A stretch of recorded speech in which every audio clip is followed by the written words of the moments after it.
Então, essa é uma aula de emergências endócrinas que não tinha na graduação e até por demanda dos alunos, a gente acabou incluindo, tem mais ou menos dois ou 3 anos. E coube a mim fazer essa aula para vocês. Eu vou tentar botar os pontos mais importantes para vocês. Eu vou falar algumas coisas que, para quem está presente, vai ser importante, não só para o conteúdo, mas a prova a gente sempre tenta botar coisas que são práticas e úteis para vocês no dia a dia, em vez de cobrar só detalhezinho. E aí eu vou dar, ao longo da aula, eu dou umas dicas para vocês do que é importante, que praticamente tem questão de todas as aulas, tem 1, 2 questões, se eu não me engano. Então acho que vai ter devem ter umas 2 questões de emergências endócrinas. Então vamos começar. Eu vou falar só de caso clínico. A partir do caso clínico vou falar de cada uma dessas alterações, tá? JGF, 62 anos, procuradora, e todos os casos são reais, tá? Não tem nenhum inventado, não. Todos os casos reais e todos os casos meus mesmo, tá? De que eu vi, não peguei de ninguém, não. JGF, 62 anos, procurador aposentado em pós-operatório de cirurgia por fratura de colo de fêmur. Ele caiu da escada. Ele começou a ter febre de 38 e hipotensão arterial. Foi encaminhado à UTI em função de resposta parcial à ressuscitação volêmica, com o intuito de administrar aminas vasoativas. Então ele estava num pós-operatório, uma cirurgia aparentemente tranquila, não teve nenhum sinal de sangramento, mas no pós-operatório começou a ter febre e uma hipotensão que mesmo no quarto lá fizeram volume e a hipotensão dele não melhorava, né? Ele, de história pregressa, tinha uma doença do refluxo gastroesofágico, usava regularmente omeprazol, era um hipertenso leve em uso de losartana e tinha uma hérnia de disco, né? Ele, todo mundo que tem mais de 40 anos tem, né? Com episódios eventuais de lombociatalgia, né? E aí eu sempre boto esse tópico aqui de história clínica no paciente que chega na UTI. Todos vocês, pelo menos a grande maioria de vocês, vão dar plantão. Nem todo mundo vai dar plantão em CTI, mas mesmo no CTI sempre dá para coletar uma história. Mesmo nos pacientes com um nível de consciência comprometido, sempre tem algum acompanhante, algum familiar, e é muito útil essa história, mesmo no doente que é crítico, né? Então você consegue coletar informação, você pode fazer uma história com tudo mesmo, coletar a história patológica pregressa, história fisiológica, que são coisas que podem ser úteis para o diagnóstico e para o manuseio, né, de eventuais intercorrências ou até do diagnóstico principal desse doente no CTI, tá? E aí,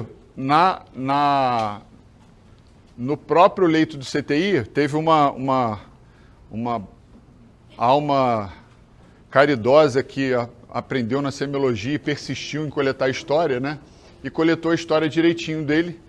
E ele perguntando de remédio, não sei o quê, e aí ele falou que no leito já do CTI, que ele tinha tomado uma injeção de diprospan, aproximadamente 6 semanas, em função do agravamento da dor lombar. Vocês sabem o que é diprospan? Diprospan é um corticoide de longa duração intramuscular, que é beta-metazona, e que fica circulando por semanas. Então ele recentemente tinha administrado o corticoide intramuscular. E aí, o que vocês acham que ele tem? Dando essa última dica. Oi? Como é que é seu nome? Lucas. Então o Lucas falou aqui que ele provavelmente tem uma insuficiência adrenal. O que vocês acham? Uma boa hipótese, né? Se a gente está na aula de emergências endócrinas, né? E eu dou essa última dica que o cara tomou corticoide em 6 semanas, né? Se vocês não acertassem também, eu ia enganar vocês, né? Então, assim, porque isso é interessante porque algumas coisas parecem banais na hora que a gente dá aula, né? Mas elas se tornam banais depois que alguém pensa ou alguém descobre, né? Então, assim, isso vale, né, para a vida de vocês, né, como futuros médicos, né? Então, assim, e vale para os dois lados. Vale no sentido de valorizar o trabalho de vocês e vale também no sentido de uma outra questão, de vocês não diminuírem eventuais não diagnósticos de colegas que o atenderam previamente. Porque, assim, pode ser que eventualmente o colega não tenha captado coisas que vocês captaram, mas uma outra questão é que, às vezes, a doença, ela vai progredindo. Eu sempre lembro de um staff meu de clínica, né, que ele falava que ele, nos diagnósticos de apendicite dele, ele nunca criticava quem tinha visto nos dias anteriores, né? Porque às vezes nos dias anteriores a dor não estava localizada na fossa ilíaca. Às vezes no dia anterior a pessoa só tinha uma dor abdominal, no dia, 2 dias antes só estava meio nauseado, e às vezes quando chegou para ele estava com um diagnóstico mais claro, né? Então, vocês têm que pensar nessas duas coisas. A doença pode se modificar ao longo do tempo e se tornar mais clara, né? Mas vocês não podem se furtar a coletar uma boa história. Então aqui, o que fechou a questão do provável diagnóstico foi alguém ter perguntado para ele, não, o senhor tem certeza que não tomou nada? Ele falou, eu tomei uma injeção que me passaram de corticoide, e aí levanta a possibilidade de ele estar fazendo uma insuficiência adrenal. Tá? Um outro dado aqui muito importante, vocês sempre têm que pensar nisso, é no paciente que é refratário à ressuscitação volêmica. Obviamente você tem causas de choque refratário, mas assim, num paciente aparentemente sem nenhuma causa infecciosa, nenhuma causa evidente, mas que tem essa dificuldade em estabilizar os níveis tensionais com ressuscitação volêmica, vocês têm que pensar nessa possibilidade. Tá? Então, a gente tem os tipos de insuficiência adrenal, né? Você tem insuficiência adrenal primária ou secundária, alguns só separam em primária e secundária em relação ao local. Vocês tiveram aula de insuficiência adrenal, não tiveram? Então, a insuficiência adrenal primária com comprometimento da glândula, né? E secundária ou terciária quando você tem distúrbio se dividia antigamente secundária quando era hipofisário e terciária como hipotalâmico. Mas na realidade a gente usa secundário como você tem hipotálamo e hipofisário, a gente fala como primário e secundário. Tá? E no caso do uso prévio de corticóide é uma causa de insuficiência adrenal secundária, né? Quer dizer, você inibiu o eixo, então num momento de estresse como desse paciente, que ele está num pós-operatório precisando de uma resposta da suprarrenal dele, né? O eixo está inibido por conta de um uso prévio de corticoide que já reduziu o nível, né? Porque era um corticoide de depósito, então ele suprimiu o eixo e naquela hora que o eixo precisa ser reativado, ele não consegue responder adequadamente e ele faz a hipotensão, tá? Isso aqui vocês já tiveram, né? Não preciso repetir, das camadas, né? Glomerulosa fasciculada e reticular, né? Onde vem cada glomerulosa predominantemente mineralo, fasciculada glicocorticoide e os esteroides da zona reticular, tá? E aí, por que eu botei isso aqui? Na insuficiência E aí vale que é bom para reforçar o conhecimento de vocês da aula de insuficiência adrenal. Quando você tem uma inibição do eixo, normalmente o que predomina é a deficiência de glicocorticoide e eventualmente dos andrógenos, que às vezes tem um impacto, né, na doença menor, né? Mas normalmente os mineralocorticoides não são comprometidos. Por quê? Né? Porque como você inibiu o eixo, a renina, angiotensina, aldosterona tem um controle diferenciado em relação ao eixo que vem do ACTH. O ACTH parece que tem um papel permissivo para essa zona funcionar, mas o controle primordial dele é do sistema renina, angiotensina, aldosterona, que está preservado. Quer dizer, o glicocorticoide não suprime esse eixo, né? Então, em função disso, esse paciente não tem comprometimento do mineralocorticoide, tá?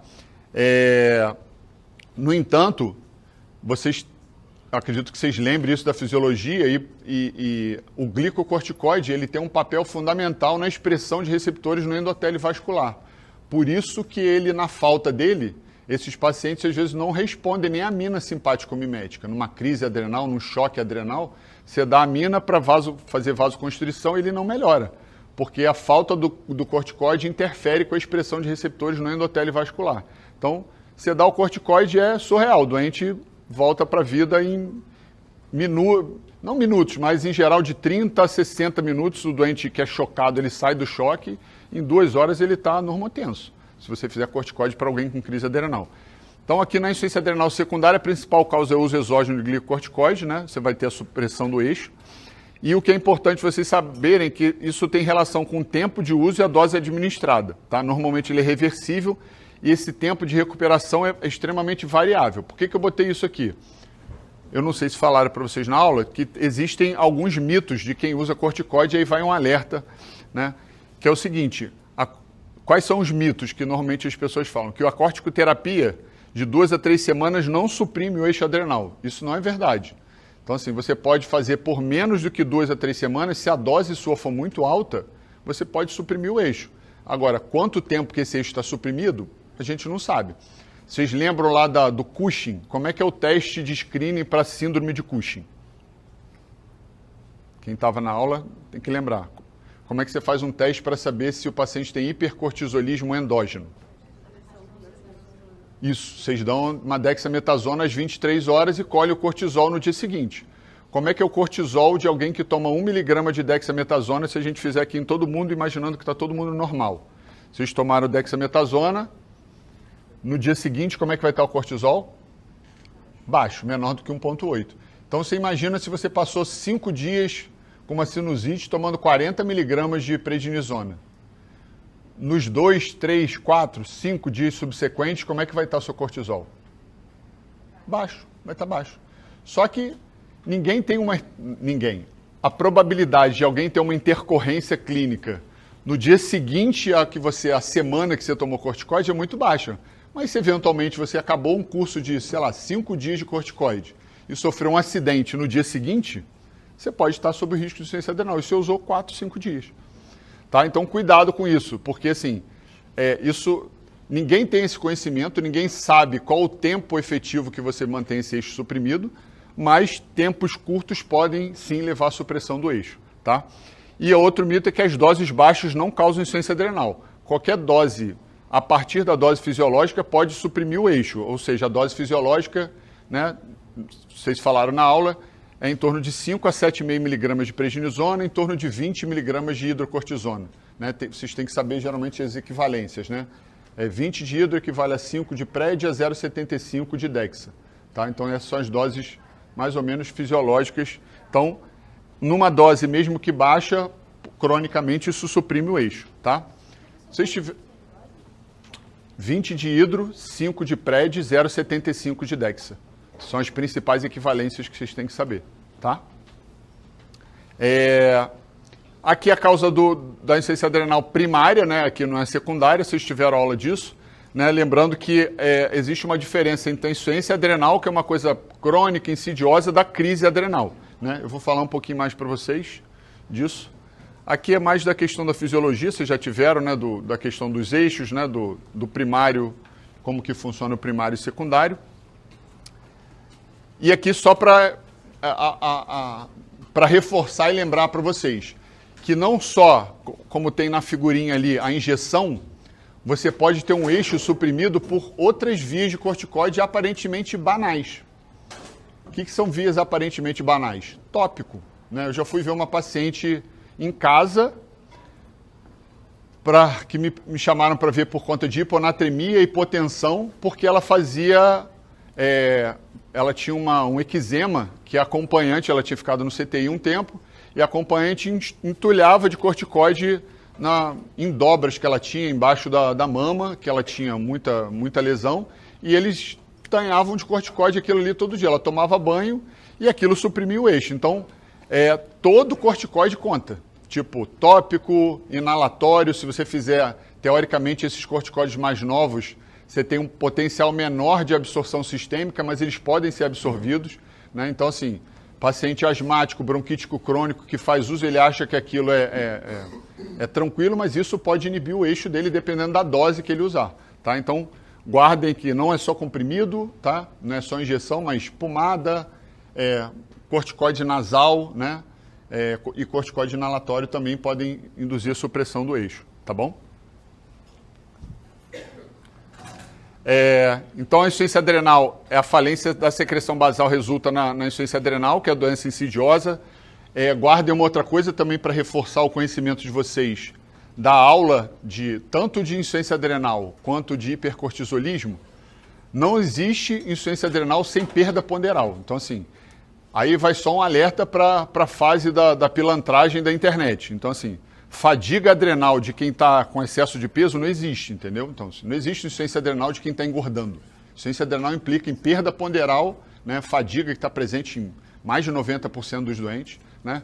Fadiga todo mundo tem. Né? As pessoas querem uma explicação milagrosa para todo mundo deixar de ficar cansado. Eu falo isso, né, na aula de hiper, de hipo. Né? Quem está cansado? Todo mundo levanta a mão. Né? O percentual das pessoas cansadas hoje é muito grande. Então, as pessoas querem uma explicação, mas fadiga adrenal, isso não existe.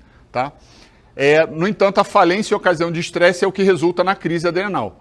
E aí, por que isso... E a gente resolveu colocar isso na aula, porque a crise adrenal tem risco de vida. Então, assim, você não tratar um paciente aparentemente estável, ambulatorial, você coloca a vida dele em risco. E a crise adrenal, ela é muito complexa, porque a gente vê doentes sem diagnósticos, que permanecem estáveis sem ter uma crise e não evoluir mal por anos, às vezes, e outros o que deflagra essa linha tênue entre uma insuficiência adrenal crônica e a crise adrenal que coloca ele em risco, ninguém sabe.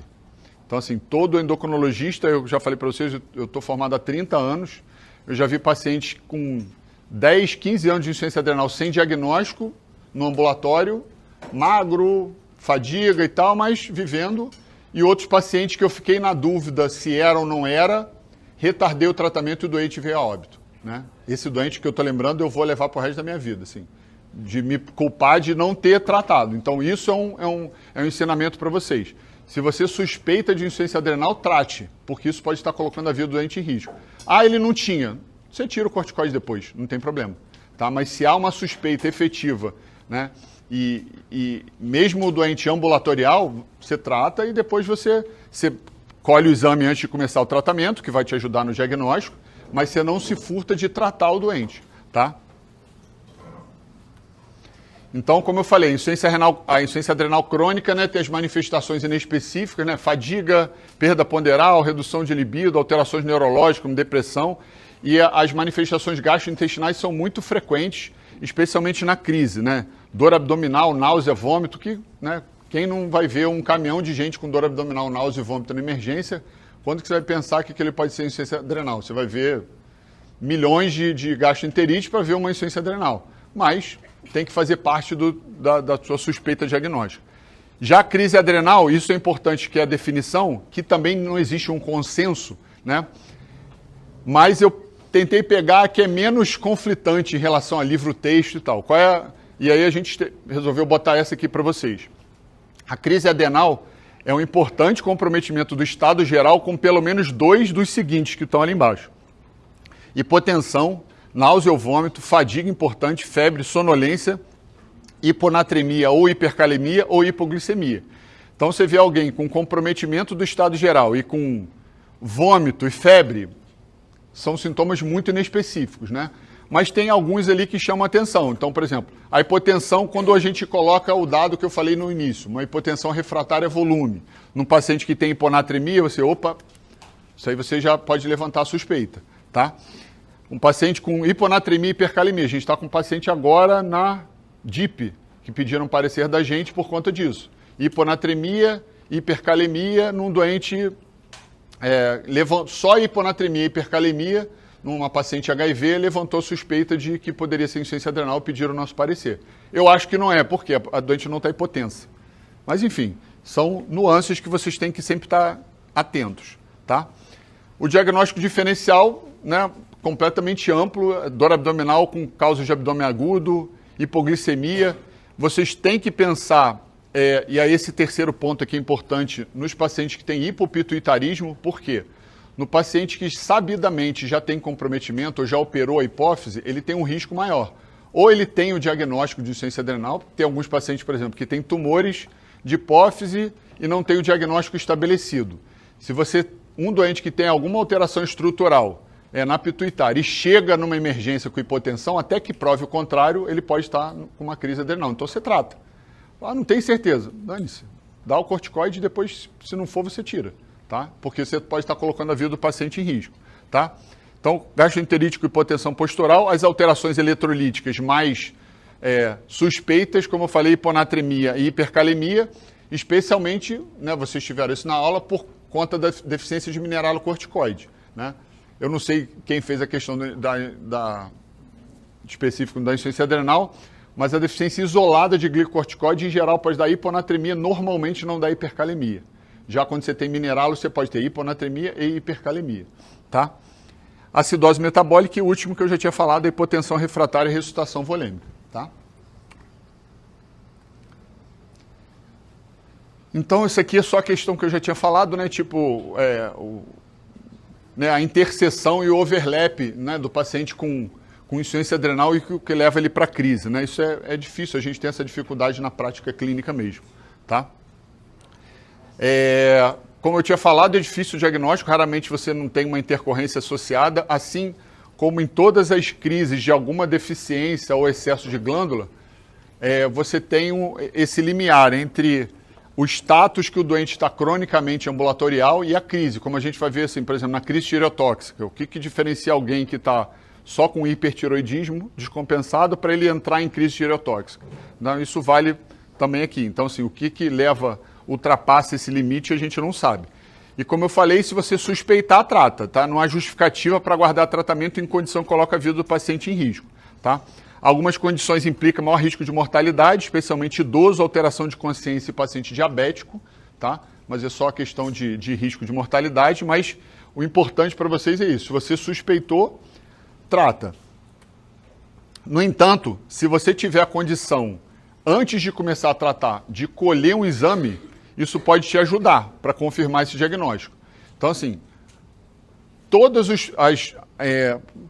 é um termo muito forte, né? Na medicina não existe nunca nem sempre, mas a maior parte dos distúrbios endócrinos a gente precisa de clínica, né? Sinais e sintomas, mas você precisa que você corrobore com alterações laboratoriais, alterações hormonais ou bioquímicas, tá?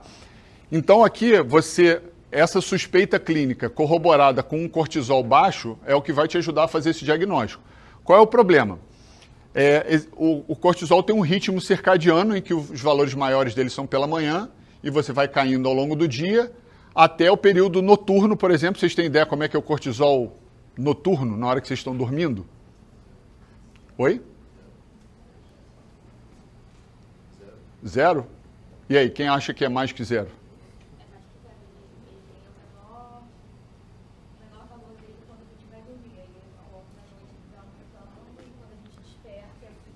Tá. Esse ritmo é isso mesmo, mas ele está certo. O valor normal do cortisol dormindo é zero. Se a gente ir no leito lá com acesso venoso, colher o sangue quietinho, se acordar o doente, o normal é ser zero. Então, assim, o cortisol de vocês dormindo é zero. Tá? Então, assim, por isso que se criou um exame, aí reforçando a coisa estou ajudando a aula dos outros, né, do hipercortisolismo. Tem um teste que chama cortisol da meia-noite, né? Cortisol sérico da meia-noite. No paciente que suspeita de hipercortisolismo, se ele tiver acima de determinado valor, ele tem Cushing, né? Então, assim, você colhe, se o cortisol dele lá dormindo estiver alto, ele perdeu esse ritmo circadiano, ele tem um aumento da produção endógena, tá? Então, o problema do horário, qual é o problema em relação à crise adrenal? Teoricamente, num paciente ambulatorial, você vai pedir para ele colher o cortisol basal da manhã. Mas se ele estiver em crise, o cara está hipotenso na emergência. Como é que você vai fazer? Você vai esperar ele outro dia de manhã para coletar o sangue? Não. E aí, tem valor eu coletar na hora que ele está hipotenso? Ela falou com a certeza ali. Fala aí como é que é o seu nome. Mariana, e aí, o que você acha? Pode falar. Não, mas fala o que você acha. Sim ou não? Tipo, você acha que tem valor eu colher, por exemplo, um paciente está hipotenso na emergência aqui, você está de plantão lá. Aí você vai falar assim, pô, não, colhe um cortisol aí e depois a gente começa. Ou você vai falar assim, não colhe que não vai adiantar nada. 50% de chance de você acertar. Sim ou não? Pode falar. Se não sabe, chuta. Muito bem, então você já acertou. Por que tem valor você coletar numa situação de estresse? Porque esse ritmo circadiano vale numa pessoa sem um estresse metabólico, né? Tipo, agora, numa situação, por exemplo, de hipotensão ou de estresse de uma cirurgia maior, ele perde o ritmo circadiano. Então, assim, é esperado que você tenha uma resposta da suprarrenal, ou seja, ele está lá 2 horas da manhã, mas ele está com 8 de sistólica, e você colhe um cortisol e vem baixo, isso é significativo. Por quê? Aquilo ali é como se ele estivesse fazendo um teste de estímulo para a suprarrenal, que é um teste que a gente utiliza. Vocês falaram isso na aula para vocês, que é o teste de estímulo com ACTH sintético. Então, numa situação de estresse, hipotensão, febre, diarreia, é como se ele tivesse sendo a glândula dele sendo estimulada. Ou seja, se naquele momento você colhe o cortisol vem baixo, num doente que tem suspeita, pimba, você já corrobora o teu diagnóstico. Agora, você fez o exame, Começou o corticoide, vem um resultado lá de cortisol de 20, de 18, provavelmente não é. A hiponatremia tem outra causa, a hipoglicemia tem outra causa, a hipotensão tem outra causa. Mas você tem essa suspeita e tem um cortisol baixo, isso corrobora o teu diagnóstico. Então o cortisol basal é útil, independente do horário, se ele estiver numa situação de estresse, que simula o segundo ponto ali, que é o teste de estímulo de ACTH, que vocês ouviram falar disso na aula de insuficiência adrenal, que é uma forma de você confirmar a insuficiência adrenal. Né? Você estimula com 250 microgramas de ACTH, pode ser intramuscular ou venoso, e colhe o cortisol de 30 a 60 minutos depois. Né? Resposta normal se ele for acima de 18 ou ele tiver um delta acima de 7 ou 8 microgramas por decilitro. Tá? No caso da insuficiência, eu não vou falar de 1 micrograma, que para crise adrenal não é importante, mas o ACTH pode te ajudar para um diagnóstico basal se ele estiver alto, no sentido de corroborar que você tem uma insuficiência adrenal primária. Então você colhe lá um cortisol, está baixo com ACTH alto, você corroborou que isso é uma insuficiência adrenal primária. Tá ok? Até aqui? Gravaram bem esse negócio do cortisol, né? Estresse, qualquer horário serve. Então você colhe. E aí uma outra pergunta, se você fizer o corticoide e colher depois, vai interferir? Isso é outra boa pergunta. Isso eu não botei na prova não, mas isso cai em prova de... Esses negócios que vocês fazem para plantão, como é que é o nome? Suzeme, cai na prova de residência. E aí? Interfere ou não interfere? Sim ou não? 50% de chance. E aí? Então, interfere. Só tem um corticoide que não interfere com a dosagem, que é a Dexa. Todos os outros corticoides sintéticos administráveis interferem com a dosagem. Ou seja, se eu tomar uma injeção, tomar via oral, esse cortisol que eu tomei interfere na dosagem sérica do cortisol. Vai ficar mais alto por conta do corticoide que eu administrei. A Dexa não interfere. Tá? Então, se você quiser administrar numa situação de estresse, mas colher depois, você faz a dexametasona. Tá?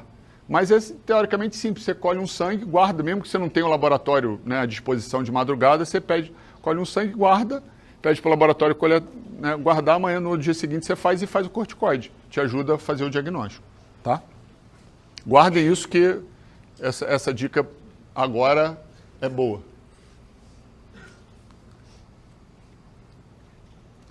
Então, tratamento assim, eu não vou falar das questões de abordagem na emergência, de tratamento de suporte, né? Tipo, tratar hipoglicemia, isso meio óbvio, mas aqui, o importante aqui é que na suspeita, na crise, o que você tem que fazer é dar hidrocortisona venosa, tá? Porque é o corticoide que tem uma ação maior mineralocorticoide, em geral no doente hipotenso, isso vai te ajudar a recuperar melhor, especialmente os níveis tensionais desses doentes, tá? Então, o protocolo é hidrocortisona 100 mg uma dose direta e depois 50 mg ou de 6 em 6 ou de 8 em 8, tá? Então eu botei ali em cima, ó, cortisol sérico antes da administração de hidrocortisona, se possível.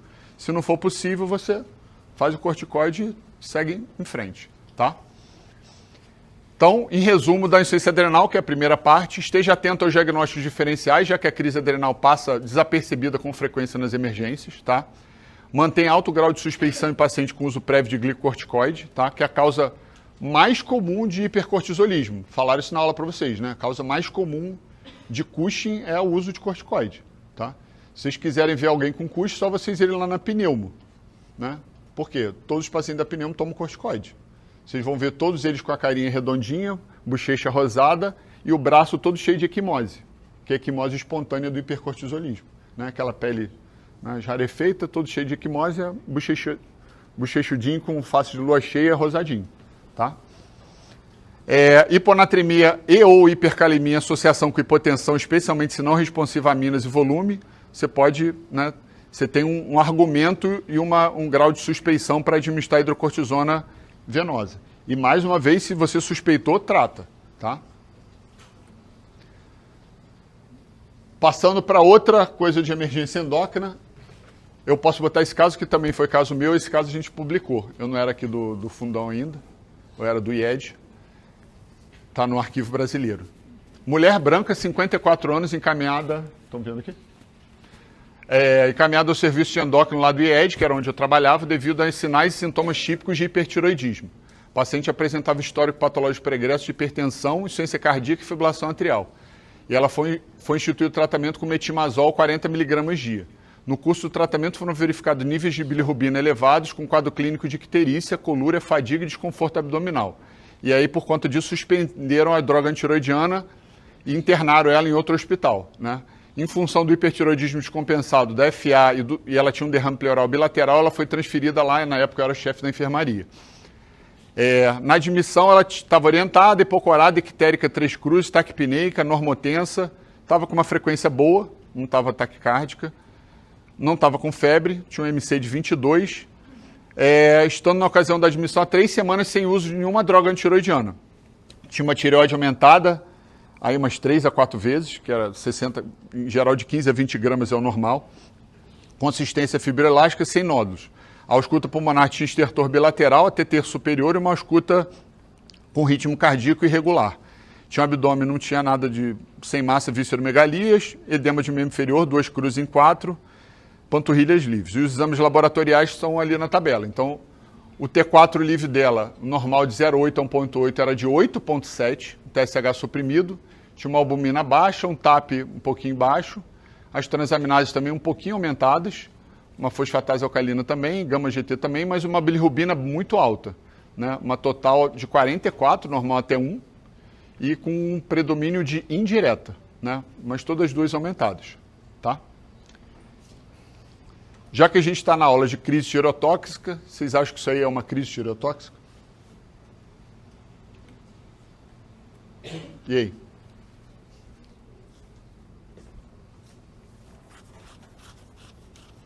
Alguém? Sim, não? Então, o que é a crise tireotóxica? Ou tempestade tiroidiana? Representa o extremo da descompensação de um quadro de tireotoxicose. E aí, aquilo que eu falei já anteriormente, o ponto a partir do qual essa tireotoxicose se torna uma tempestade é super controverso e eventualmente subjetivo. Então, assim, não existe um ponto de corte, um cutoff de nível hormonal que diferencia a crise tireotóxica de uma tireotoxicose, né, sem crise da tempestade tiroidiana, que é a crise tireotóxica, tá? E aí existem basicamente 2 critérios, um critério japonês, que eu não gosto muito, e um outro que eu vou mostrar para vocês, tá? Mas a princípio é uma condição rara, tá? Na grande maioria associada à doença de Graves, e tudo que implica em risco de mortalidade a gente sempre chama a atenção de vocês. Então, assim, eu falo isso para meus residentes com frequência. Doenças que aparentemente são benignas, mas que matam, às vezes desviam a nossa atenção e a gente acha que aquilo não é tão grave, né? Então, se, por exemplo, um hipertiroidismo que abandona o tratamento, né, e a gente vê isso toda hora, né? Eles às vezes não têm a noção de que aquilo implica em maior mortalidade. Quem estava na minha aula do hipertiroidismo, mostrei lá aquele gráfico no final, né, mostrando que ao longo do tempo, como que a mortalidade dos pacientes com hipertiroidismo é maior do que a população normal. Então, só para vocês terem uma ideia, a mortalidade da tempestade tiroidiana é em torno de 20%, é muita coisa, né? Então, assim, é uma coisa que a gente... É muito triste, eu também já vi paciente com crise tireotóxica vir a falecer. E aqui é um quadro, um artigo antigo da Thyroid, em que ele compara o que é isso aqui.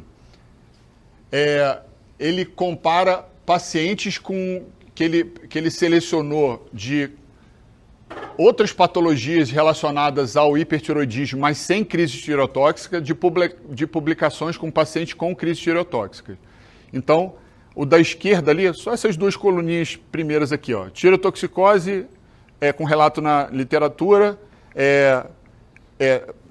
tireotoxicose, perdão, TS de thyroid storm, né? Então, tempestade tiroidiana, e o da direita, tireotoxicose sem tempestade tiroidiana. E vocês forem olhar, olha a média de T4 dos 2 grupos, né? Então, são T4s muito parecidos, né? T4 livre, ou seja, T4 livres elevados, porém não tão diferentes, de doenças, ou seja, pacientes que tinham icterícia, mas não tinha tempestade, paciente que tinha cardiopatia, mas não tinha tireotomia. Então, ele selecionou trabalhos em que pacientes tinham alterações relativamente importantes relacionadas ao hipertiroidismo, mas não tinham crise tireotóxica. E quando você compara, o nível do T4 não é tão diferente, né? No entanto, a gente começa a olhar algumas coisas e aí, olha, e eu selecionei o que eu acho mais significativo, quando você pega a frequência cardíaca, olha o percentual dos pacientes que têm uma frequência acima de 30, né, com tireotoxicose, quase 70% contra menos que 10% num paciente que não tem crise tireotóxica. Então, assim, a frequência é uma coisa que já pode chamar atenção. E a outra coisa que chama muita atenção é a temperatura. Os pacientes que tinham temperatura acima de 38, né, mais que 50%, contra 3%. Então, qual é a dica que eu dou para vocês?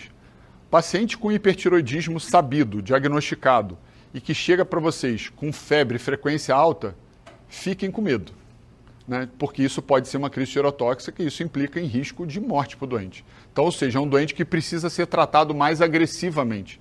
Então, assim, mas o doente com hipertiroidismo pode ter febre por outras coisas? Óbvio que pode.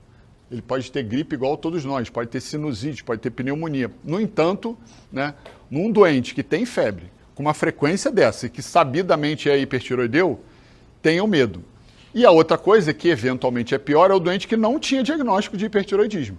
Há pouco tempo a gente recebeu a mensagem de um aluno nosso que rodou com a gente lá no endócrino, aí mandou mensagem para a gente lá, para agradecer a gente, porque ele fez o diagnóstico de uma crise tireotóxica num posto desse que ele estava rodando. Porque ninguém tinha dado muita importância, era um paciente com tremor, arritmia, e ele olhou o doente e falou, achou que o cara tinha um bócio, não sei o quê, aí pediu autorização para o médico lá da unidade base, falou, pô, posso pedir um hormônio tiroidiano para ver se esse paciente tem, que ele achou que o olho do paciente estava um pouquinho para fora, aí pediu lá um T4 livre também lá nas nuvens, né? E o doente estava fazendo crise tireotóxica e ninguém tinha pensado, né? Mas ele olhou com atenção, né? Acho que a gente tanto falar de proptose, de bócio, né?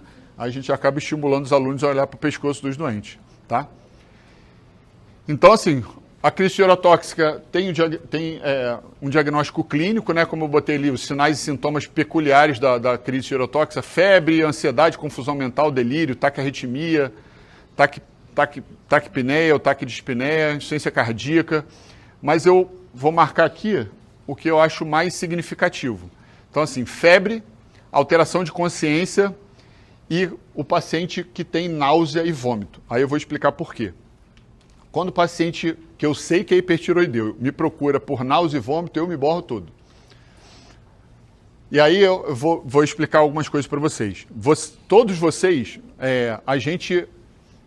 as nossas condutas, isso faz parte da medicina, as nossas condutas são influenciadas pelas experiências que a gente vai passando, né? Então, se você tem uma experiência, eu vou falar de uma outra forma. Quando você lida, por exemplo, num paciente no ambulatório, que tem indicação de, por exemplo, de cirurgia bariátrica, e ele teve uma experiência próxima de resultado ruim com bariátrica, esse doente não vai querer operar. Isso serve para a gente, para a nossa conduta. Então, assim, quando você passa por determinadas situações que aquela doença te marcou de determinada forma, aquilo te marca. Então, assim, os pacientes que eu perdi com crise tireotóxica, todos voltaram com náusea, vômito e dor abdominal. Isso é descrito na literatura, inclusive, como um sinal de gravidade. Então, doente que eu sei que já é meu doente, aqui no ambulatório a gente vê mais descompensado, né? Hipertiroidismo, eu falo, se tiver febre, dor abdominal, volta aqui, porque, né, em geral, o doente parou de tomar o remédio e tal. Mas são sintomas que eu geralmente dou mais valor, aí é questão minha, né? Tudo isso você tem que levar em consideração, tá? E existem fatores precipitantes, né? Então, por exemplo, o cara estava com hipertiroidismo, mas você pode ter fatores precipitantes. Infecção, trauma, AVC, infarto agudo, anestesia, a cirurgia tiroidiana num paciente que não estava compensado, você manuseou ali a tireoide, jogou mais hormônio na circulação.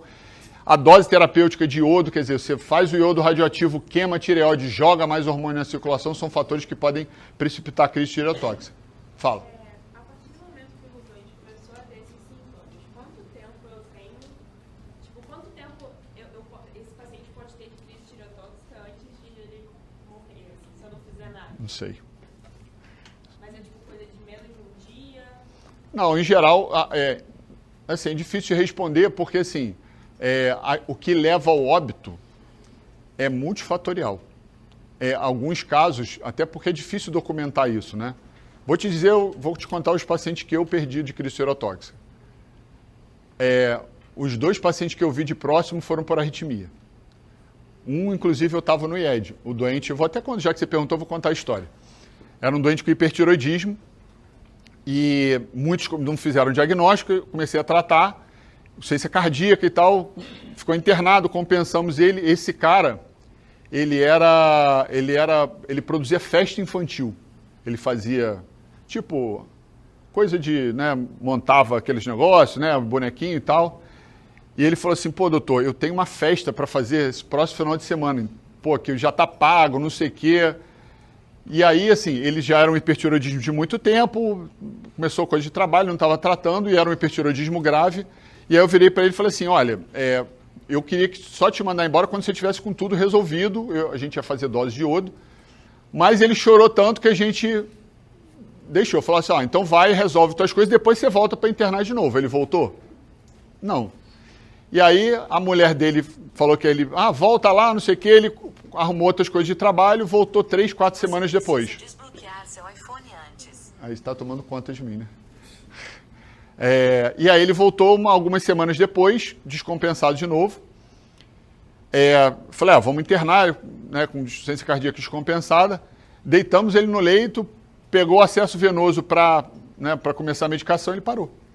Parou e morreu, não voltou. Reanimamos e tal, morreu. Então, assim, existem suposições que sejam arritmias ventriculares, porque a hipomagnesemia é muito frequente nesses pacientes com crise tireotóxica, mas existem causas embólicas, né? Paciente às vezes tem fibrilação atrial e emboliza. Né? Eu já tive paciente lá no IED que, internado, no dia seguinte, seu João não levanta. Morreu, embolia. Então, assim, o tempo não tem como te responder. Tem pacientes que permanecem tireotóxico por muito tempo, mas, assim, o que faz esse evento levar ele ao óbito é muito difícil. Em geral, ele tem coisas secundárias, assim. Aí isso vai entrar no contexto, assim, outras comorbidades, idade, né? Coisas que são super difíceis de a gente definir. Não tem, assim, um tempo, um dia, 2 dias, que você sabe se tem gravidade que ele precisa tratar logo, entendeu? Essa aqui é a classificação melhor, que eu gosto que é a classificação de Bush-Vartovsky. Isso tem lá no AVA, mas assim, é legal mais para vocês terem uma ideia do que a gente considera para fazer esse diagnóstico. Então, a gente pontua mesmo, né? Tipo, as alterações principais. Então, temperatura, alteração do sistema nervoso central, disfunção hepática e gástrica, né? Ausente, moderado ou icterícia. A frequência cardíaca, se ele tem insuficiência cardíaca, se ele tem fibrilação atrial e se tem algum fator precipitante ou não. E aí você soma os pontos. Se ele der acima de 44 tem alta probabilidade, menos que 25 tem baixa probabilidade, entre 25 e 44 ele tem uma crise iminente. Então, assim, quais são as pegadinhas aqui? Você pega alguém, por exemplo, com uma insuficiência cardíaca moderada, fibrilação atrial, ele já tem 20, não precisa ter mais nada, né? Insuficiência cardíaca, fibrilação atrial e, vamos supor, agitação, já são 30, então ele já está numa crise iminente, né? Então, mas, por exemplo, vamos fazer o exercício da paciente que a gente mostrou, né? Então, assim, o que eu pontuei aqui? Ela tinha insuficiência cardíaca, fibrilação atrial, icterícia, desconforto abdominal, mas no mais, então assim, na pontuação lá de temperatura ela não tinha nada, sistema nervoso central nada, frequência cardíaca nada, insuficiência cardíaca eu dei 10, FA 10 e icterícia. Então ela tinha 40 pontos. Então ela tinha uma probabilidade, ou seja, uma paciente aparentemente não tinha aquela ectoscopia típica da crise tireotóxica, do doente que você olha na emergência, que está assim, tremendo, com um boção gigante, né? Mas tinha fatores de risco para crise tireotóxica. Eu posso contar porque essa era minha paciente, a família tinha meu telefone, quando eu já era professor daqui, a família dela me ligou e me mandou mensagem para dizer que ela tinha falecido. Assim, mas agora, isso aí foi 2000 e pouquinho, ela já estava bem mais idosa, ligou para agradecer, assim, a gente ligou porque ela gostava muito do senhor, a gente sabia que o senhor já não estava, e acho que foi uma irmã, uma sobrinha ligou para falar como que ela tinha evoluído, depois ela ficou bem, a gente tratou o hipertiroidismo, veio falecer muito tempo depois, tá? Isso aqui não precisa, que é a diferença dos 2 critérios, assim como na crise adrenal, a gente precisa do diagnóstico laboratorial, basicamente para corroborar que o paciente tem hipertiroidismo, né? Você já sabe como é que é o diagnóstico de hipertiroidismo, tem que ter o TSH suprimido e os hormônios tiroidianos aumentados, tá? A gente acaba vendo outras alterações normalmente nesses pacientes, Os pacientes com hipertiroidismo, em geral, são leucopênicos. Eles podem ter uma hiperglicemia discreta. Em geral, o hipertiroidismo causa um aumento na absorção intestinal. E isso, em geral, é difícil ser causa de diabetes secundária, mas ele tem uma hiperglicemia leve. E, caracteristicamente, eles têm colesterol reduzido. Assim como o hipotiroidismo tem hipercolesterolemia, o hipertiroidismo dá colesterol baixo. Tá? Eu vejo, às vezes, o pessoal falar, esse exame está errado. No hipertiroidismo muito grave, eles veem colesterol total assim, de 80. Parece que ele está usando estatina. E é só do hipertiroidismo. Quando você trata, ele volta a subir. Tá?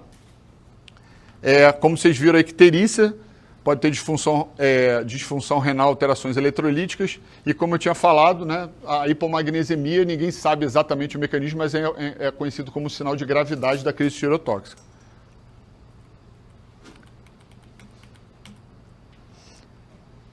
Tratamento. Aqui vale um comentário rápido para vocês. Todas as doenças que são mais graves, você tem medidas de suporte, né? Então, por exemplo, lá da insuficiência adrenal, você corrigir o distúrbio eletrolítico, otimizar a hidratação, não vou entrar especificamente nisso. Mas aqui,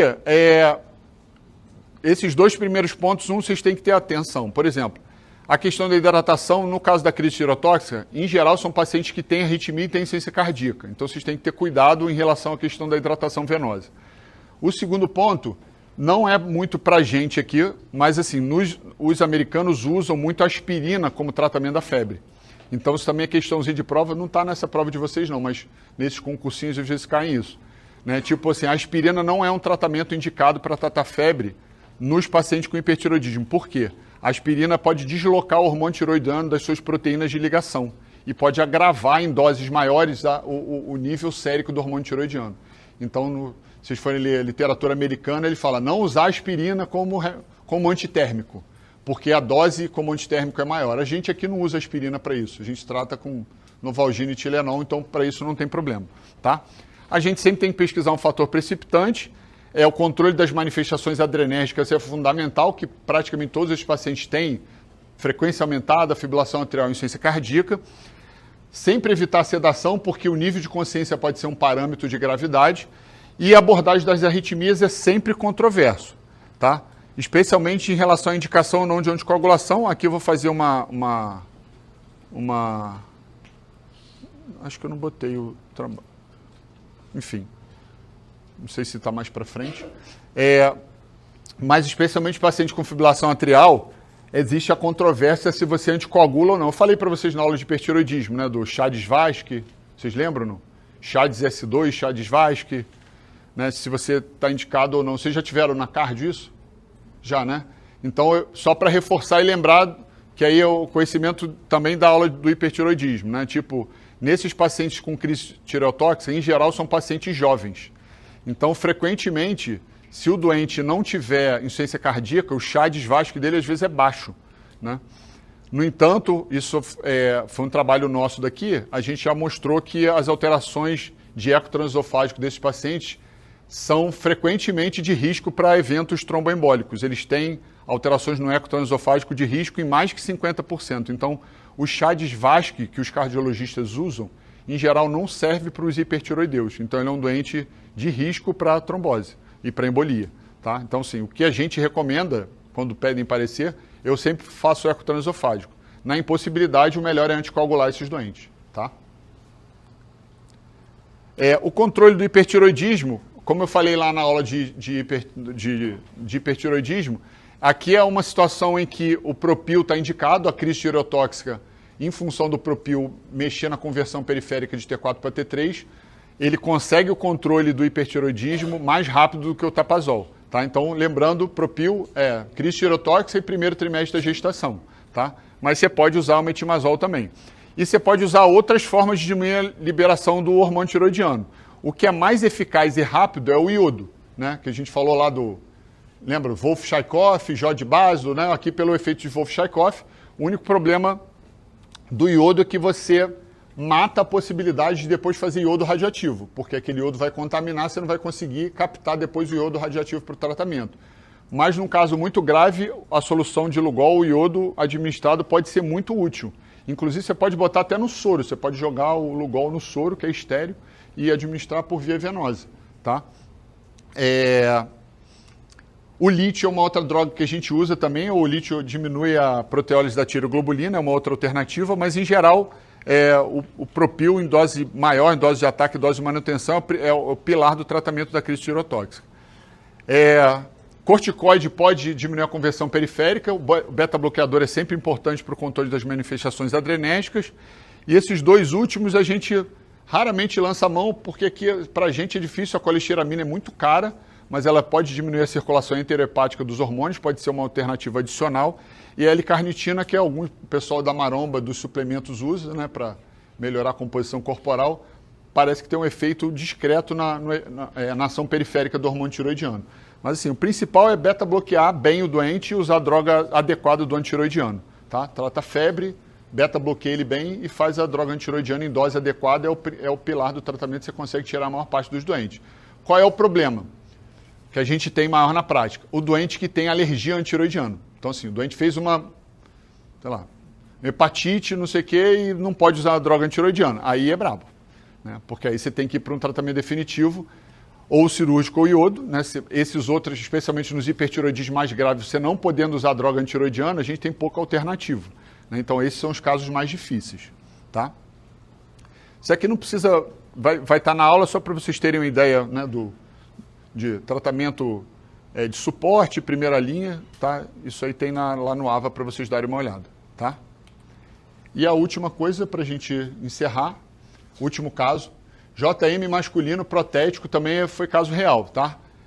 62 anos, divorciado e levado ao hospital por conta de sonolência progressiva intensificada nas últimas semanas.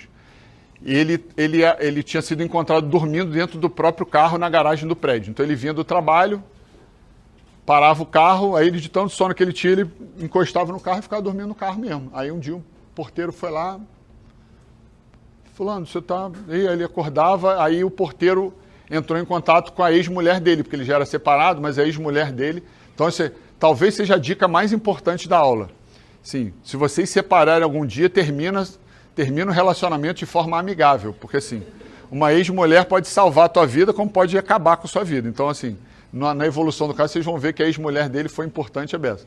Né? Ajudou a cuidar dele, comprou tratamento. Então na hora de terminar, não arruma confusão, não termina de forma amigável. Prefiro melhor não terminar, entendeu? Senão você arruma outra sogra, tem vários desdobramentos que são ruins. Mas assim, fica só com uma mas se por acaso não tiver jeito, cuidado, tá? Esse paciente tinha história de doença de Graves, que havia entrado em remissão há aproximadamente 6 a 7 anos, e desde então ele abandonou o acompanhamento. Então ele teve doença de Graves, entrou em remissão e parou, não fez mais nada, tá? Tabagista há 40 anos. E na emergência ele estava torporoso, tinha uma pressão 95/60, uma frequência cardíaca de 50, frequência respiratória de 12, acianótico, temperatura de 35, obeso, uma face de hipotiroidismo, macroglossia, voz rouca, bulies hipofonéticas e murmúrio vesicular universalmente reduzido e abolido nas bases. E aí, o que esse doente tem? Coma? Então, esse é um outro problema da definição. Aparentemente ele não está em coma, né? Tipo, ele está mais torporoso, ele está mais sonolento. Mas teoricamente ele se encaixa no motivo da aula, que seria o coma mixedematoso. Ou seja, ele tem o extremo da descompensação do hipotiroidismo que já está levando a alteração de consciência nele. Então, como é que é seu nome? Foi quem que falou? Foi você que falou? Anne. Então, essa é uma outra dúvida que tem para você definir. Alguns não estão falando mais coma mixedematoso, né? Mas a gente ainda usa, tanto que, em geral, nos temas aparece como mixedematoso. Mas não obrigatoriamente ele precisa estar em coma. Mas na eventualidade de você ter um doente em coma que tenha características do hipotiroidismo, o tratamento vai fazer completa diferença para ele sair desse status de coma. Tá? Então, assim como na crise tireotóxica, existe uma linha tênue entre o que é o... Opa!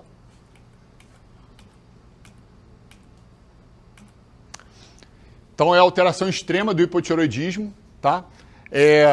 A fisiopatogenia, a alteração da consciência parece ser multifatorial e, assim como na crise tireotóxica, não existe um nível a partir do qual você determine que isso é coma ou não. Ou seja, assim como no hiper, Você não precisa, não, isso só vai ser crise de tireotóxico se o T4 estiver acima de tanto. No hipotireoidismo também não existe isso. Então, assim, a gente vê paciente ambulatorial com T4 livre indosável, paciente tireoidectomizado que para de tomar hormônio, né, por motivos diversos, né, e que ele não entra em coma, né. Ele fica lá com um hipotireoidismo franco durante muito tempo, né. Aí eu aproveito até para contar uma historinha. O hipotireoidismo mais grave que eu já via na minha vida, eu não suspeitei que tinha hipotireoidismo. Era uma paciente, não sei se eu contei isso para vocês, eu devo ter contado numa outra turma. Era uma paciente que me procurou, era residente por amenorreia. E a amenorreia dela apareceu depois que o marido se suicidou em casa. Então a gente achou que era uma amenorreia hipotalâmica, por questões de estresse e tal. E aí, na rotina da investigação da amenorreia, a gente inclui hormônio tiroidiano. E ela tinha um TSH de 1082. Eu nunca mais me esqueço, porque assim, eu falei, caramba, eu sou um imbecil, né? Tipo, ela veio por... Eu não consegui olhar na cara dela que ela estava hipotireoideia. E depois que eu vi o TSH de 1000, eu falei, eu olhei e falei, caramba, ela tem cara de hipotireoideia, né? E aí, e o T4 indosável. Então assim, mas não entrou em coma. E aí, o mais interessante é que a gente repôs o hormônio, aí você, quando ela volta, você acha, e aí, melhorou tudo, né? Tá ótima. E aí, melhorou? Mais ou menos. Pô, mas tá com TSH de 1000. Botamos normal, era para ela voltar assim, né? Feliz da vida, né? Mas enfim, nem sempre é assim que funciona, né? Mas então, assim, não existe um nível hormonal que se relaciona com o surgimento. Em geral, no hipo você tem que ter fator precipitante, assim como na crise tireotóxica, infecção, AVE, e aqui tem uma questão específica, duas questões que são importantes, que são dois fatores que sabidamente têm relação com o coma mixedematoso. Uma é a exposição ao frio, então sabidamente o coma mixedematoso acontece nos meses de inverno, né? E o outro são as drogas sedativas, que podem piorar esse nível de consciência. Então, o paciente que toma, né, qualquer remédio, qualquer indutor do sono, benzodiazepínico, antipsicótico, isso pode ser um fator adicional para empurrar ele para alteração de consciência num paciente já previamente hipotireoideu não tratado, tá? Então, diagnóstico clínico laboratorial, história e exame físico. Então, assim, história prévia de disfunção tiroidiana, cirurgia Iodo, Hashimoto, histórico de interrupção de levotiroxina, se ele tem algum fator precipitante infeccioso, meses de inverno que eu falei, tá? Em geral, os pacientes têm temperatura baixa, assim como na crise tireotóxica, os doentes têm febre, os pacientes em coma mixedematoso tendem a ser mais hipotérmicos, tá? Então, isso é uma suspeita diagnóstica, um paciente em coma bradicárdico com temperatura baixa. Então, existe essa suspeita. O que chama atenção nesse caso que eu apresentei? Ele não era previamente hipotireoideu. Ele era um paciente de Graves que entrou em remissão. E aí, o que vocês acham? É viável que isso seja realmente coma? Ou tem alguma pegadinha?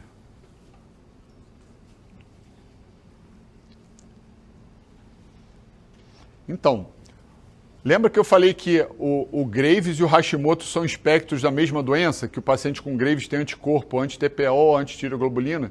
Então, frequentemente, os pacientes com Graves que entram em remissão, ao longo do tempo, eles progridem para hipotireoidismo. Eu falo isso o tempo todo no ambulatório. Para os residentes, para os alunos, eu falo, paciente com doença de Graves, a gente nunca dá alta. Porque ele tem que, pelo menos uma vez por ano, é você orientar que ele pode progredir para hipotireoidismo. Geralmente o hiper, ele sabe que ele volta a ter o sintoma que ele tinha antes, né? Mas a gente não dá alta, né? Nem aqui, nem no consultório, lugar nenhum. Você fala, ó, uma vez por ano você não está assistindo nada, tá? Uma vez por ano você dosa lá o hormônio. Porque ele pode ir progredindo para hipotireoidismo. Foi o que aconteceu no caso dele. Ele entrou em remissão, deram alta para ele, falaram que ele não tinha mais nada, ele progrediu para hipotireoidismo e aquilo ali foi avançando, tá? As alterações do sistema nervoso central, em geral, o coma, obviamente, é a alteração mais característica, como eu falei, em associação com hipotermia, mas você pode ter alucinação, desorientação, depressão, sinal cerebelar, crise convulsiva. Crise convulsiva, em geral, está associada à hiponatremia, tá? Em geral, alterações respiratórias, hipoventilação, né, ele tem redução do drive e uma resposta diferenciada à hipercapnia. São doentes que frequentemente têm mais apneia do sono por conta de macroglossia, né, a via aérea superior dele é diferente, né? Mas tem redução do volume corrente, que pode também ter auxílio de derrame pleural e AICID, né? E pelo hipotireoidismo mais grave, ele pode ter hiporreatividade inflamatória das vias aéreas. Então, é um doente obeso, né, com macroglossia, né? Só para vocês terem ideia, não sei se eu falei isso para vocês, mas vocês têm ideia do percentual dos pacientes obesos que têm apneia do sono? Chuta aí um percentual. Oi? Pô, você também pegou pesado. É mais que 90%, você chegou perto. Entre os pacientes com sobrepeso, mais que 70% têm apneia de moderada a grave. Entre os pacientes obesos, mais de 90%. Ou seja, você pegar algum paciente obeso, você pedir uma polissonografia, tua chance de acerto é acima de 90%. Então, você pegar ele só pela obesidade, né, ele já teria apneia, né? Então, mais macroglossia, mais hipotiroidismo, ele foi ficando, né? Vocês lembram do caso clínico do M5, né? Síndrome de Pickwick, né? Aqueles casos lá de insuficiência respiratória, vocês já esqueceram do caso do M5, né? Vocês lembram desse caso, não? Do cara que... Isso. Do obeso lá que também fazia coisa da coluna, né? Eu lembro que eu dava esses casos para vocês todo semestre, agora a gente não dá mais esses casos, não. Manifestações cardiovasculares, em geral o paciente tem maior risco de choque, né? Pode mascarar um quadro infeccioso, em geral por conta da questão de termorregulação, ele às vezes tem menos febre do que o doente normal, ele tende a ser mais hipotérmico, tá? Mas ele tem risco de arritmia, não só bradiarritmia, mas ele pode ter um risco maior de torsade de Points, né? Torsade de Points, né? O derrame pericárdico, em geral, do cólico edematoso não tampona, porque é um derrame que cresce progressivamente. No entanto, o doente hipotiroideu, vocês têm que lembrar que é um doente de risco cardiovascular maior, tá? Então, não sei se falaram isso na aula de hipotiroidismo, o TSH acima de 10 é um fator independente de risco cardiovascular. Inclusive, a gente usa isso para argumentar tratar um hipotiroideu. Então, o paciente hipotiroideu, ele tem um risco maior de doença cardiovascular, porque ele é mais dislipidêmico, e independente da dislipidemia, o hipotiroidismo é um fator adicional. Então, ele tem outros fatores, né? Obesidade, hipertensão. Então, além disso, ele pode infartar também. Ele tem um risco maior disso, tá? Diferente do hiper que ele tem diarreia e hiperdefecação, esse paciente, em geral, tem hipomotilidade, né? Pode ter ilho paralítico, ascite. E as alterações renais, em geral, ele tem um clearance um pouquinho diminuído, em geral, a creatinina um pouquinho aumentada, mas chama muita atenção a hiponatremia. Tá? Diagnóstico laboratorial, a gente vai cair no hormônio de novo, assim como na crise tireotóxica. TSH e T4 livre é o mais importante. Qual é a pegadinha aqui para vocês? No doente crítico, normalmente você tem fatores que interferem no TSH, que são basicamente dois. O uso de aminas vasoativas e o uso de corticoide. Então, assim, amina vasoativa e corticoide...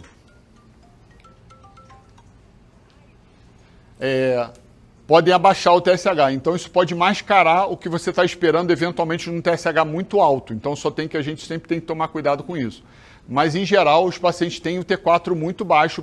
Você precisa de um T4 livre muito baixo para corroborar esse diagnóstico. Tá? O TSH, não obrigatoriamente, ele vai estar muito alto, né? Como esse de 1000 e pouco que eu falei da minha paciente, 1082. Então, ele pode ter um TSH um pouco alterado, mas com um T4 livre muito baixo, isso pode ajudar no teu diagnóstico. Tá? Se o doente não sabia ter hipotiroidismo, você pode dosar o anticorpo e você tem outras alterações que acompanham geralmente o hipotiroidismo mais grave. Dislipidemia, como eu falei, tem hipercolesterolemia, tem hiponatremia e a CPK pode estar aumentada só pelo hipotiroidismo. É uma outra alteração laboratorial que pode te ajudar a corroborar. Tá? Como é que você trata?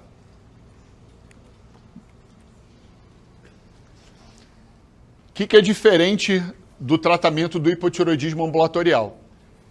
O coma mixedematoso, assim como a crise tireotóxica, implica em risco de vida para o doente. Então, assim, não tem sentido você começar uma reposição igual ao paciente ambulatorial. Ou seja, imaginando que o paciente está em coma, insuficiência respiratória, você precisa corrigir o mais rápido possível esse nível de hormônio tiroidiano.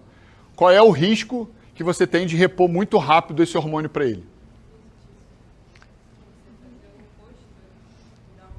É por aí, é quase isso, mas não é fazer o oposto. O que acontece se o cara está batendo a 40 e você mete... Muito bem. Então, assim, se você repõe muito rápido, você tem o risco não só de arritmia, como você pode precipitar uma angina ou um evento coronariano no paciente. Ou seja, você pegar o cara batendo a 40 e administrar T3 para ele, doses muito altas, você tem um risco de poder precipitar um evento coronariano nesse doente. No entanto, em situações críticas, esse percentual é pequeno. Então, entre pesar o risco e o benefício do que o hipotiroidismo ou um paciente em coma mixedematoso, isso não invalida de você dar o hormônio tiroidiano em dose alta. Então, a recomendação, mesmo nesses casos, né, esse risco da arritmia, né, ou do evento coronariano, é bypassado pelo risco de vida que está sendo imposto a ele pelo coma mixedematoso. Então, assim, mesmo assim, o tratamento indicado é hormônio venoso. A gente não tem aqui no Brasil, tá? T4 venoso. Mas a recomendação é T4 venoso de 200 a 400 microgramas. Por quê? Quando você dá hormônio venoso, o doente acorda. Tipo, o doente está em coma, você dá hormônio venoso, ele, menos de 24 horas, ele desperta. Ele melhora a termorregulação, a pressão dele estabiliza, o nível de consciência dele volta, né? Se o doente estiver sedado, ou, enfim, em prótese ventilatória é diferente, mas, em geral, o doente desperta, sabendo que você tem esse risco.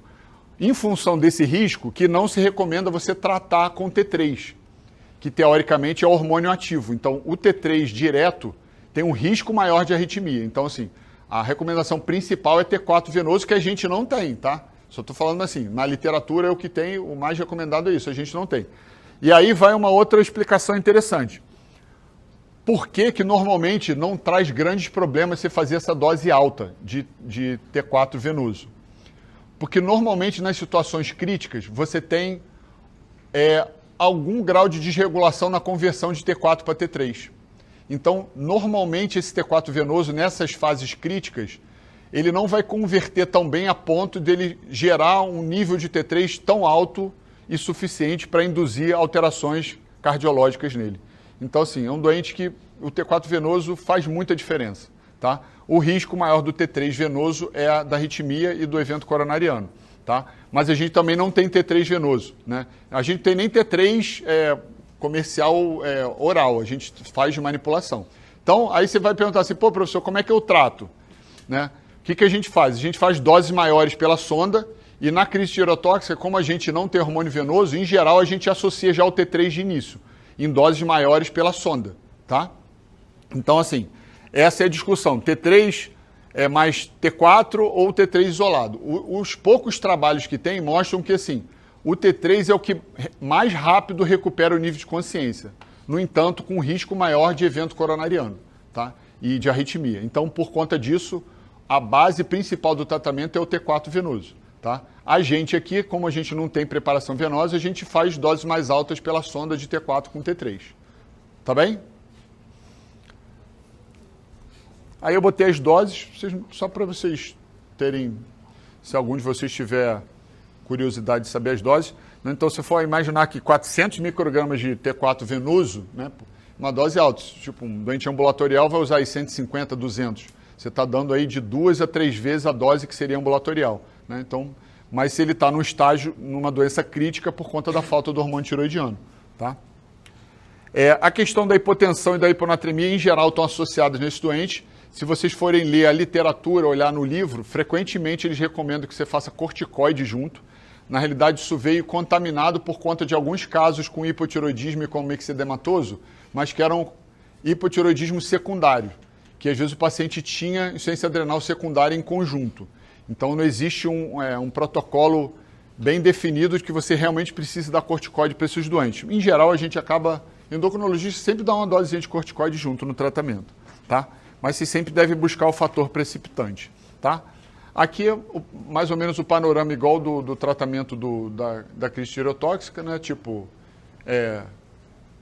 T3 ou T4, em geral a questão do corticoide, como eu falei, e as medidas de suporte, né? Tipo, corrigir hiponatremia, né? E aí eu vou contar como é que evoluiu esse caso. Esse paciente, aí eu brinquei, por que eu fiz a brincadeira do negócio da ex-esposa?